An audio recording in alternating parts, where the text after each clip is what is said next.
오늘 하나님이 찾으시는 예배라는 제목으로 하나님의 말씀을 생각합니다. 요한복음 4장 말씀을 우리 코로나 시절에 자꾸 여러 번 생각하게 됩니다. 그 이유는 우리 시대의 예배의 위기를 우리가 겪고 있기 때문이며, 이 예배의 위기는 우리가 드리는 예배는 과연 무엇인가에 대한 근본적인 질문을 일으키고 있기 때문입니다. 하나님께서 코로나 시절에 영상 예배라는 대포를 쏘셨다. 우리 영향력 있는 목사님께서 이 말씀을 해주셨습니다. 여러분 어떻게 생각하십니까? 이 말씀을 하시는 동영상도 제가 보고 또 여러 측면에서 깊이 생각하는 시간을 가질 수밖에 없었습니다. 분명히 얘기할 수 있는 것은 현상적인 사실이 일어났다는 것입니다.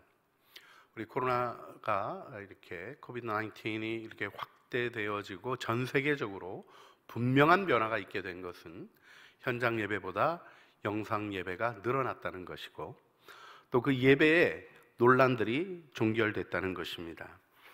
예배당에 안 나오는 예배가 진짜 예배가 맞는가?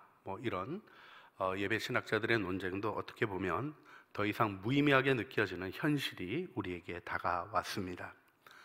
영상은 다른 대안 없는 비대면 시절에 우리가 하나님을 예배하는 도구라는 사실이 너무 명확해져 있는 것이죠. 그런데 여러분, 우리가 지금 대면 예배 드리고 있습니까? 비대면 예배 드리고 있습니까? 잘 모르시나 봐요. 여기 대면 예배, 영상 비대면 예배, 그렇죠? 근데 비대면이라고 안 만나는 건가요? 이 언택이라는 이 표현이 사실은 불편한 오염을, 불편한 전염을 단절하기 위한 삶의 방식으로 자리 잡혀가고 있는데, 여러분 하나님하고 대면 예배 드리고 싶으십니까? 비대면 예배 드리고 싶으십니까? 죄인은 비대면 예배 드리고 싶고요, 구원받은 자는 대면 예배 드리고 싶은 겁니다. 여러분 하나님 다 좋아하는 거 아닙니다. 죄인은 하나님 불편해요. 내 안에 있는 죄를 아시는 그분 만나기가 편할 수가 없는 것입니다. 그런데 그 양심의 의식을 살려서 하나님 앞에 나아가는 경외함이 있는가 하면 등지고 도망가는 두려움이 있습니다. 두려움 안에는 사랑이 이루어지지 않죠. 사실 하나님과의 인격적인 대면 없이 예배라고 할 수 없는 것입니다. 자, 우리는 사이버 공간에서 새로운 일들이 일어나는 걸 봅니다. 여러분, 교회 학교가 오히려 이 비대면 시절에 아주 새롭게 일어난 교회들이 있어요. 뭐냐면 좀 교회가 투자하고 또 프로그램 같은 걸 이렇게 만드는 사람들이 있어가지고 왜 심시티 같은 거 있잖아요. 이렇게 도시 구성하고 이러는 게임 같은 걸로 교회 만들기 프로그램을 만들어 놓고 애들 들어오라 그러니까 재밌잖아요. 들어와서 교회도 만들고, 왜 롤플레잉 게임 같은 거에 이렇게 뭐 만나면 대화도 하고 채팅도 하고 이러는 것처럼 아이들이 그전에는 교회 와서 생뚱맞게 부모님과 가정의 평화를 위해서 교회 와서 그냥 참고 지내던 애들이 말도 하고 그러는 변화가 있게 되더라는 겁니다. 좋은 변화죠? 동의를 별로 안 하시나 그러는 것 같아요. 저로서는 참 좋은 변화라고 할 수 있습니다. 하지만 우리 교회의 본질을 생각할 때 고민하지 않을 수 없는 게 어떤 거냐면, 교회는 모여서 관계 만드는 게 핵심이 아니거든요. 교회는 제자도가 이루어져야 되는 곳입니다. 여러분, 우리가 이 시대를 보내면서 더 분명해지는 게 하나 있어요. 예수님의 제자가 되려고 하는 사람이 있어야 교회가 교회지, 모여서 일하고 어쩌고 다 무너졌잖아요. 여러분, 무너지는 일, 깨어지는 일에 여러분 인생 살고 싶습니까? 저는 점점 더 명확해지는 거예요. 그렇게 살고 싶지 않거든요. 그런 거 하려면 왜 목사합니까? 그런 거 하려면 왜 우리가 신앙생활합니까? 영원한 나라에 속한 것이 아니라면 우리가 왜 헌신해야 됩니까? 그럴 필요가 없는 거예요. 그런데 우리가 직장생활조차도 하나님 나라의 통치로 세워가는 일을 고민하고 생각하게 되는 이유는 어디 있습니까? 우리가 하나님과 더불어 살도록 축복받은 것 때문이죠. 여러분, 우리가 이 영상 예배를 드리면서 가지게 되는 고민이 있어요. 여러분 가끔 영상으로 예배 드리시나요? 아예 그냥 나는 영상 예배는 체질이 안 맞아서 안 드린다 이렇게 하고 그냥 대면 예배만 드리시는 분도 있는데 참 잘하시는 것 같아요. 솔직히 제가 그런 분들을 존경합니다. 저도 그 예배는 안 드리는데 설교는 들어요. 저도 은혜 받아야 되잖아요. 할렐루야. 누구 설교에 제일 은혜 받는가는 얘기를 안 하겠습니다. 여러분들이 시험 될 것 같아서. 그런데요, 제 설교에 제일 은혜를 받거든요. 왜냐면 제가 제일 잘 이해가 돼서. 그런데요, 영상으로 예배 설교를 들을 때 제 태도를 보게 되면요, 이게 원래 멀티하던 거 아니에요? 커피도 마시면서, 채팅도 하면서, 옆에 또 갔다가, 잠깐 놔두고, 화장실도 갔다 오고, 좀 불편하면 좀 눌러놓고, 허리도 좀 펴고, 분위기 다시 바꿔서 보기도 하고. 이 멀티가 가능하게 있었던 이 도구를 가지고 전심으로를 요구하시는 하나님 앞에 나가는 일이 쉬울까요? 어려울까요? 핸드폰이 성령 충만하지 않으면 안 되는 거예요. 영상 예배가 하나님이 주시는 회심을 경험하지 않고 이거로 드렸다 하는 거는요, 마치 주일날 교회 와서 처음부터 끝까지 맨정신으로 딴 생각만 하고 하나님 생각 한 번도 안 하고 나는 주일날 교회 갔다 왔으니 주일 지켰다 하는 거하고 다를 바 없는 것이죠. 여러분, 우리는 눈으로 보이는 일을 익숙하게 살아갔던 사람이어서 눈에 보이는 걸로 판단합니다. 저도 그래요. 오늘 이 자리에 나와 계신 분들이 훨씬 훌륭한 교회 일꾼들이라고 생각하게 됩니다. 시험 들지 마세요. 영상 예배 지금 드리시는 분도 너무 훌륭한 분들입니다. 이 시간 아무것도 안 하는 분들도 꽤나 계시거든요. 모르지 않습니다. 그런데요, 우리가 이런 것으로 판단하지 않습니다. 왜 그렇습니까? 그것으로 정죄하지 않습니다. 왜 그렇습니까? 여러분, 판단하고 정죄를요, 꼭 해야 하는 게 아니라 이런 분위기만 살짝 내도요, 사람들이 이 분위기 속에 뭐를 해야 될지 정확히 잘 아는 거가 특별히 탁월한 DNA를 가지고 있는 대한민국 사람들입니다. 교회들이 거꾸로 이상한 걸 꺼내질 않아요. 그런데 이상한 문화들이 자리 잡게 해버렸습니다. 왜 그렇습니까? 본질을 놓쳤기 때문에 그렇죠. 여러분, 우리가 영과 진리의 예배라는 본질을 찾아야 된다는 얘기를 모두가 다 하고 있는데, 제가 여러분에게 오늘 다시 한번 도전하고 싶은 것은 그것이 여러분에게 구체적으로 어떤 것으로 묵상되고 계십니까? 하는 질문이에요. 여러분, 미디어의 성별, 이런 얘기를 저는 하게 되는데, 예배 공간을 구별하잖아요. 여러분, 아무리 우리가 개방적이고 그런다 그래도요, 본당 여기 올라와가지고 농구하겠다 그러면 허락이 되겠어요, 안 되겠어요? 하실 분위기인데 저는 안 됩니다. 절대로 안 돼요. 노는 데가 아니거든요. 근데 어떠세요? 우리 성경을 보면 야곱이 루스라는 곳에서, 그것도 들에서 자다가, 돌베개 베고 자다가 하늘로부터 사닥다리가 내려와 있는 것을 보고 천사들이 오르락내리락 하는 걸 봅니다. 그리고 눈을 들어 하나님을 보게 되고 하나님이 그와 만나서 말씀하시는 걸 깨닫고 뭐라 그랬어요? 두렵도다 라는 표현을 썼어요. 이게 다른 곳이랑 다르구나, 여기가 하늘의 문이구나, 하나님의 집이구나, 그래서 이름을 베델이라고 바꿨어요. 그리고 그것이 베델이 된 겁니다. 자, 그것은 더 이상 루스가 아니라 베델이 되었어요. 야곱이 방황하고 세겜에서 돌아와가지고는 세겜에 가서 세속 문화를 따라가며 디나가 강간당하고 이런 어려움들을 겪으면서 자신의 삶이 무너진 것을 깨달았을 때 어디로 돌아가야 한다고 주님이 말씀하십니까? 베델로 올라오라 할 때 당연히 야곱은 그리로 가야 할 줄 알았고, 그리로 가기 위해서 뭘 했습니까? 의복을 바꿔 입고 모든 폐물들을 정돈하고 그 다음엔 우상들을 버렸습니다. 구별이라는 게 있었어요. 미디어가 구별되고 있는가? 사실 구별하기가 어렵습니다. 또 다시 봐야 되는 건데요.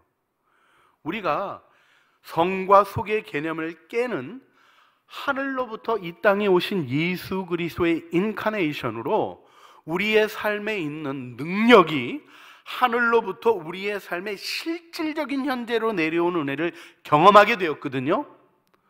그런데 그 성속의 구별이 우리식으로 멋대로 사는 것이 하나님 앞에서도 통한다는 얘기는 아닌 거예요. 이 부분에 대한 반추가 분명히 있어야 된다고 생각을 합니다.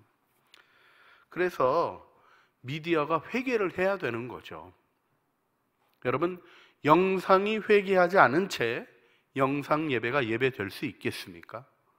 저는 이 부분에 깊은 고민과 질문을 던지게 됩니다. 그런데요, 선교지에서는 얘기가 달라요. 여러분, 북한에 있는 성도들이, 지하교회 성도들이 성경을 뭐로 듣겠습니까? 성경을 보급하는 일에 대한 여러 가지 노력들이 있지만 요즘은 칩으로 읽어주는 성경 보내기를 합니다. 왜요? 들을 수 있으니까. 여러분, 성경책 안 가지고 다니고 이거 가지고 예배 드린다고 야단치시는데 초기에 저도 그랬다가 요즘은 저도 이걸로 봐요. 너무 편해요. 그리고 볼 수 있고 좋아요. 우리에게 주신 은혜들이 분명히 있는 겁니다. 그런데요, 이거를 정죄하는 태도도 잘못된 것이죠. 그렇게 변화된 요소들로 진행되는 것이 분명히 있는 새로운 현실이 우리에게 다가와 있는 것입니다. 그래서 뭐 뉴노멀이 세상에만 있는 게 아니에요. 교회도 뉴노멀을 뭐 얘기하든 안 하든 간에 경험하고 있는 것입니다. 자, 이때 따라가는 문화적 형태를 따라가는 것으로 우리가 부름을 받았는지, 문화를 거슬려 하늘나라 문화를 펼치는 자로 부름을 받았는지에 대한 부분이 너무나 중요하게 되는 거죠. 여러분, 이 일이 과거로부터 현재로 그리고 앞으로 일어나는 일들 속에서도 여전히 마찬가지입니다.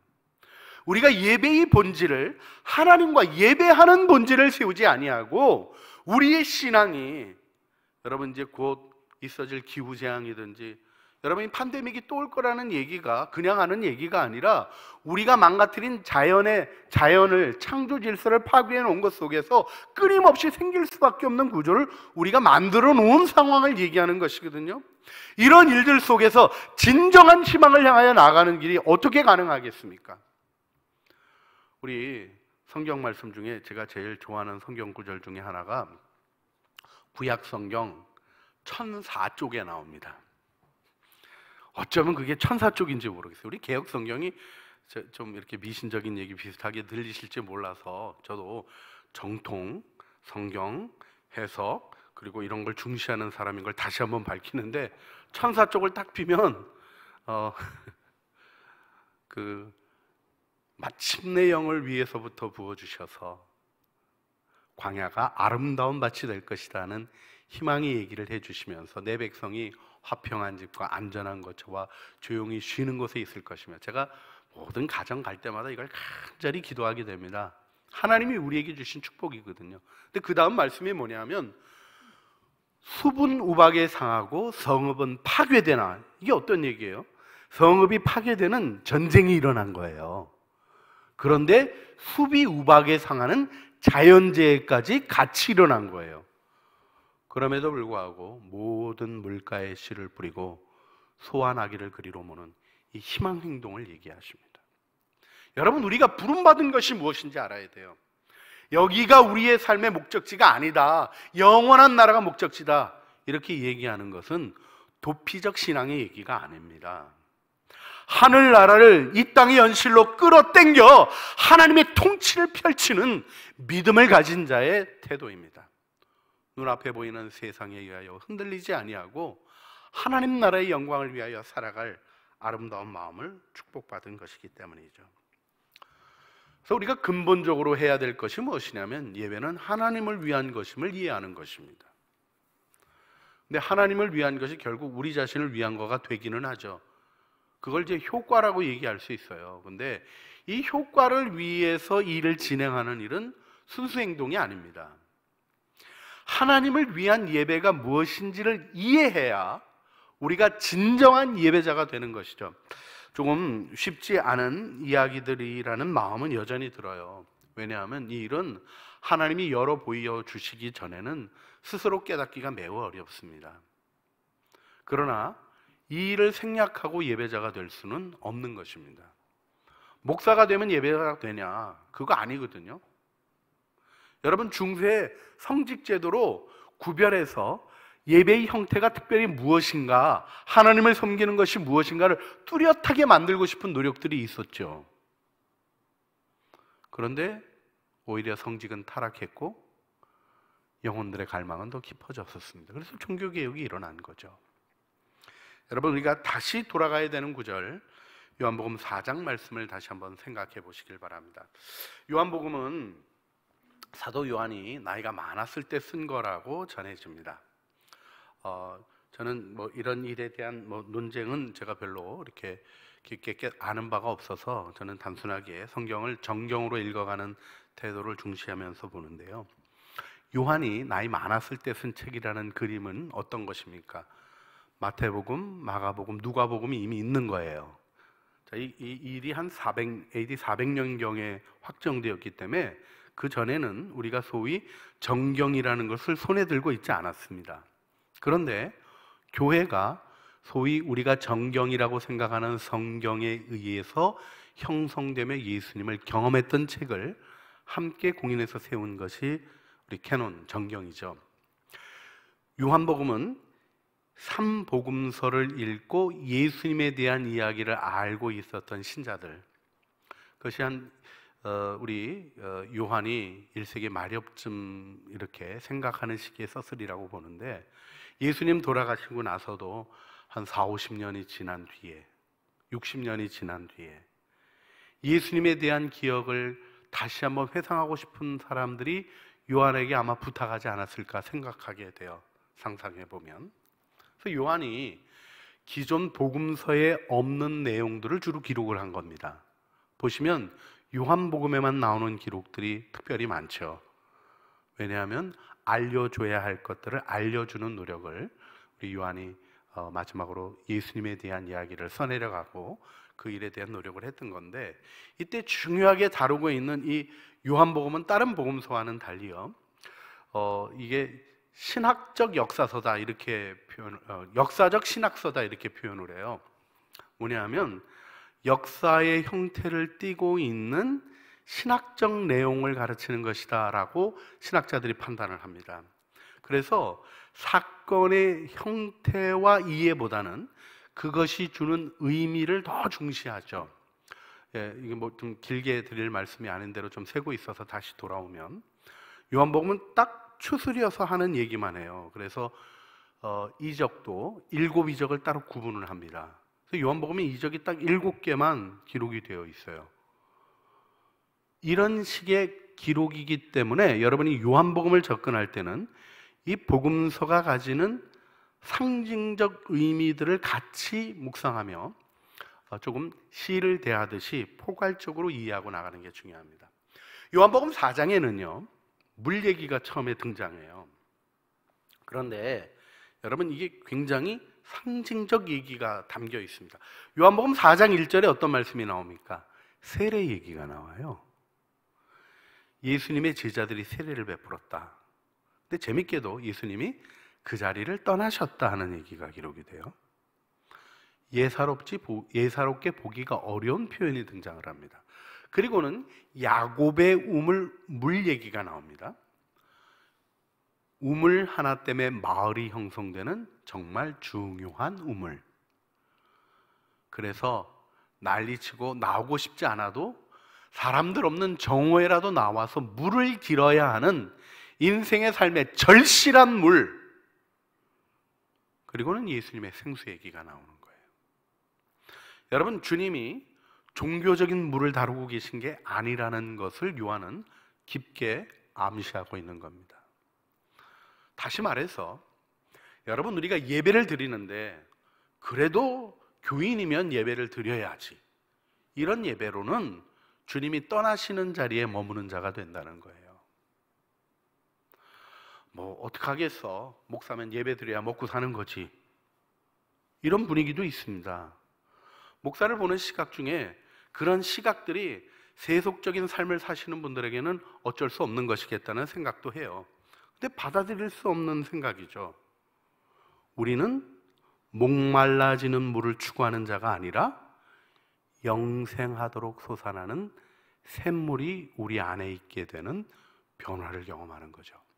자, 여기서 오늘 본문 말씀에서 우리가 좀 생각해 봐야 되는 중요한 부분이 있습니다. 자, 이 여인이 자기의 문제를 얘기하는 예수님을 보면서 선지자, 하나님의 뜻을 알려주는 분이구나 알게 되고 질문한 게 뭐냐면 어디서 예배해야 됩니까? 하는 거예요. 자, 그리심산에서 예배해야 됩니까? 예루살렘에서 예배해야 됩니까? 주님이 이 일에 대해서 장소가 아니라는 대답을 하셨는데 원래 이 여인의 질문에 대한 정답이 있습니까? 없습니까? 있어요.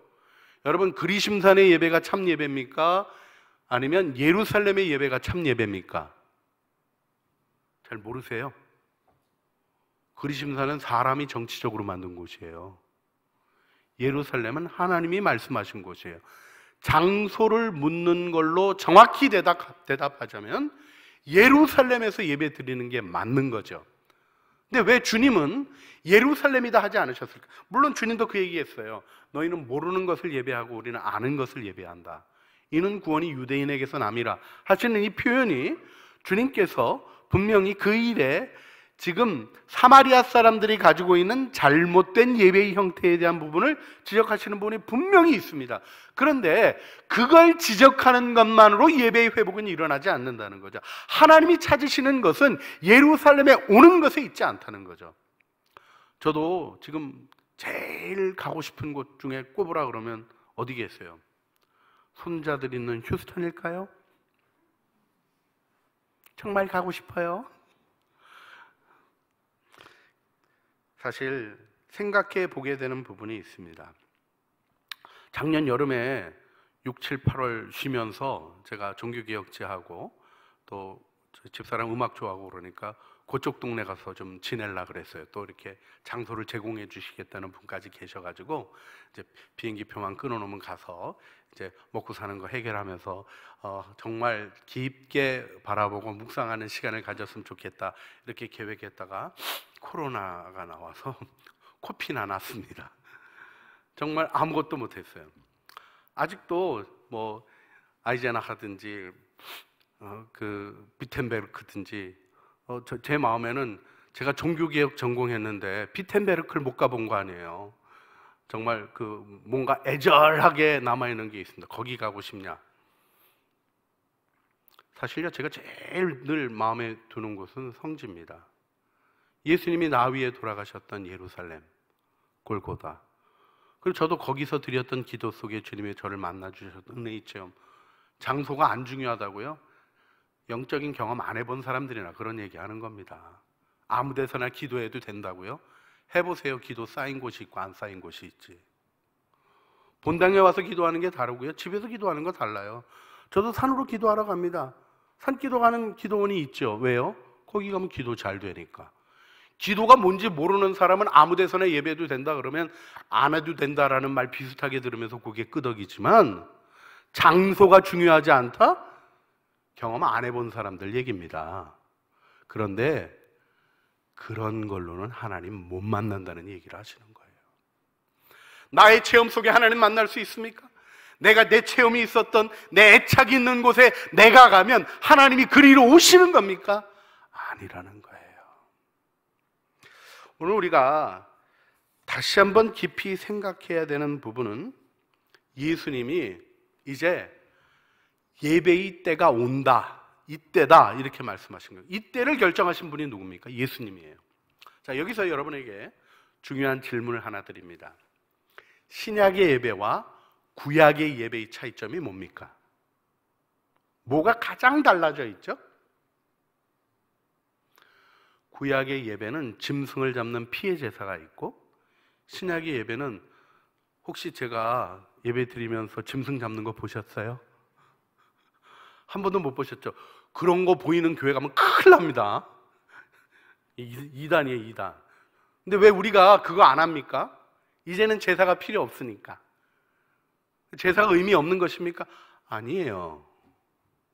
성경은 예수님의 십자가가 단번에 영원히, 이걸 히브리서가 에파팍스라는 그 표현, 단번에 영원히 이루신 제사로 완성하셨다, 이렇게 얘기해요. 완성의 의미를 깨닫지 못하고 그냥 다 된 거다, 이제는 안 해도 된대더라, 이런 모호한 예배자가 있고, 이 예배에서 이루어진 일이 무엇인가를 정확히 의식하는 예배자가 있는 거예요. 여러분, 이 힐라스테리온이라는 이 화목제물, 이 화목제물은 원래 어떤 겁니까? 죄 진 사람이 피해자에게 마음을 위로하기 위하여 주는 게 화목제물이에요. 부부싸움 하다가, 요즘은 그런 일이 절대로 없지만 제가 막 신학 배울 때는 손 찍어 마시는 남자들이 꽤 계셨어요. 근데 손 찍어 마셔도 괜찮대요. 그래서 왜 그러냐 그랬더니 그 손 찍어 마시고 나면 다이아를 사오신다 그러네요. 그래가지고 꽤나 큰 것들을 끼고 계셔서 왜 끼고 계시냐 그랬더니 그게 이제 손 찍어 마시고 회개하고 화목제물로 주신 거래요. 좀 약간 거칠게 다뤘어도 엄청난 돈을 들여가지고 다이아 사다가 끼워주면 그래도 이 사람이 나 사랑하는 분 하는 생각이 들어요, 안 들어요? 요즘은 안 든대요. 근데 옛날엔 좀 들었어요. 이해해야 될 부분이 있어요. 화목제물은요, 마음을 누그러뜨리는 제물이에요. 근데 하나님이 아들을 화목제물로 삼으셨다라는 얘기를 깊이 묵상할 때 딱 걸려지는 게 뭡니까? 하나님 너무 이상한 거예요. 아들 죽여가지고 자기의 마음을 위로하겠다고요? 여러분, 그런 하나님 믿을 수 있어요? 고민도 없이 이 말을 무의미하게 그냥 꺼내는 분들이 너무 많고, 하나님을 무시한 분으로 만들어가는 사람들이 얼마나 많은지 몰라요. 여러분, 하나님이 화목제물로 자기 아들을 삼으신 것은 어떤 겁니까? 피해를 받으신 하나님이 인간의 죄로 말미암아 창조의 세계가 파괴되어지고 가장 큰 고통을 받으셨던 하나님이 하나님의 진노를 누그러뜨리기 위한 제물로 자기 아들을 희생시켰다는 게 십자가 복음이에요. 이거 그냥 깨달을 수 없어서 복음의 비밀이라고 얘기하는 겁니다. 이게 어떤 겁니까? 하나님이 우리의 죄의 상태를 아파하시는 거예요. 사랑의 언어가 아니고는 하나님의 화목제물을 이해할 수 없습니다. 우리가 잘못했는데 그 대가를 지불하는 걸로 진정한 의가 이루어지나요? 예를 들어서 제가 우리 강 목사님네 집에 가가지고 그릇을 깨트렸어요. 그리고 뭐 이거 얼마 안 되네 뭐, 그리고 이제 더 좋은 거 사줄게, 그리고 사줬어요. 그러면 이제 깨트린 그릇보다 더 좋은 거 사주고 나면 그러면 이제 그 그릇 깨트렸던 일이 해소가 되는 건가요? 여러분, 그렇습니까? 아니에요. 그릇엔 추억이 있어요. 내 삶에는 흔적이 있어요. 깨트리고 비싼 거 사줬다고 해결되는 게 아니에요. 저는 계속해서 강 목사님의 집에서 조심 안에서 그릇 깨트린 사람이라는 불명예를 지고 살아갈 수밖에 없는 거예요. 뭘 사줘도. 여러분, 화목제물을 잘못 이해하면 하나님의 화목을 이렇게 수준 없는 거로 떨어뜨려 버리게 되고 맙니다. 하나님의 화목은 뭐예요? 우리의 죄의 상태를 너무 아파하시는 하나님의 마음이에요. 여러분, 이 탕자가 돌아오는데 아버지가 뛰어가고 옷을 갈아입혀라, 가락지를 끼워라, 권위를 회복시켜라, 이거 아버지가 지 재산 말아먹은 아들한테 또 낭비를 하는 거라고 보여줄 수밖에 없는 거예요. 근데 아버지가 보는 건 무엇입니까? 네가 나가서 이렇게 방황하게 된 것에 내가 너무 마음 아프고 그것을 내 책무로 느낀다 하는 말을 하시는 거예요. 이거 잘못 이해하면요, 의의를 확 휘는 얘기가 됩니다. 하나님 잘못하신 게 없어요. 그런데 하나님이 스스로 이것을 나의 잘못으로 느낀다고 얘기하시는 거예요. 너희들이 나를 못 믿는 일에 대해서 내가 나의 잘못으로 느낀다고 얘기하시고 나를 희생하신 것이 십자가입니다. 그래서 그 진노를 쏟으셔야 되는 공의의 하나님 앞에 자신이 스스로 제물이 되셔서 하나님의 공의를 실현하신 그 사랑을 바라보며 우리는 비로소 하나님과의 완전한 화목을 누리게 되는 겁니다. 여러분, 이 일이 예배의 중심입니다. 예배는 종교 행위를 하는 게 아니에요. 우리 뭐 이렇게 교회에서 신앙생활하면서 우리 이제 항존직들 예배 나오는 훈련도 하고 그럽니다. 안수 집사님 되시고 관사님 되셔서 예배도 제대로 안 드리고, 삐지는 건 목사나 삐지는 거고요. 안수 집사면 예배 드리고 아니면 안 드려도 되는 겁니까? 아니에요. 이건 하나님의 구원의 의식에 대한 마음의 태도입니다. 나를 사랑하셔서 나의 죄를 나보다 더 아파하시고 그 죄의 해결을 위하여 어떤 것이 있어야 되는지, 어떤 회복이 있어야 되는지 무지하여 알지 못하는 죄인을 끌어안으시고 네 문제를 내가 다 해결했다, 나와 함께 살자 이야기하시는 하나님의 마음을 알아듣는 자가 예배자가 되는 겁니다. 자, 오늘 우리가 이 부분을 놓고 좀 기도하고 싶습니다. 하나님이 화목제물로 자신을 삼으신 이유는 우리를 사랑하는 사랑 때문입니다. 십자가가 이룬 이 화목제사의 능력을 알고 계십니까? 우리의 예배에는 끊임없이 예수 그리스도와 십자가가 언급됩니다. 왜요? 그것이 진정한 제사이기 때문입니다. 우리의 죄가 해결되어지고 하늘아버지의 은혜 안으로 진입하는 아름다운 은총이 우리를 위하여 활짝 열려 있기 때문입니다. 여러분, 이 여인의 변화는 무엇이었습니까? 선지자시네요 하다가 예수님이 진짜 놀라운 정답을 알려주십니다. 메시아가 오면 다 알 건데, 그때 주님이 딴 사람들에게는 안 했던 얘기를 하셔요. 내가 메시아다, 이렇게 직설적으로 얘기하십니다. 그리고 이 여인은 그 얘기를 듣는 순간에 아, 내가 만날 분을 만났구나 하는 암 속에 물동이를 집어던지고 사람들에게 가서 자기의 부끄러움을 언급하며 내가 만난 이분이 그리스도가 아니냐 증언하기 시작했어요. 여러분, 이 감격이 여러분의 삶에 있으십니까? 우리의 양심이 살아나야 하는 부분은 다른 게 아니에요. 나를 위하여 희생하신 그분의 사랑이 내 감정을, 내 삶을 장악해야 되는 것입니다. 그게 예배입니다. 하나님 앞에 이 예배를 우리가 이 시대에 회복해야 할 줄 믿습니다.